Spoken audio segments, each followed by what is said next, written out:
So you're on the second. I tried to email it and I couldn't know it. I think you've done okay, Mary, under a really difficult situation. So that's your view. Did everybody, will your neighbours be at home?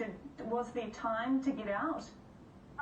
Well, there was time to get out, but people are slow to move. And I'd say it was about only the cracking earthquake was so dire, and the police did come down. They did make one sweep down with a loudspeaker. But there's so many people live in this area, and all the evacuation routes out of Lotua are low-lying.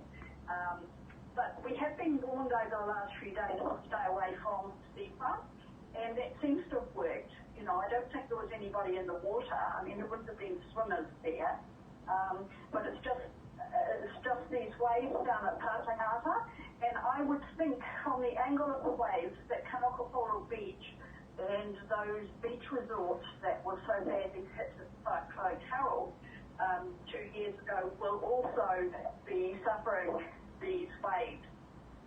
So that's another area to look at that's exposed. But the eruption will have sent waves down in all directions, and it's closer to hake. So our hake islands are very low-lying, and a metre tsunami there is very serious.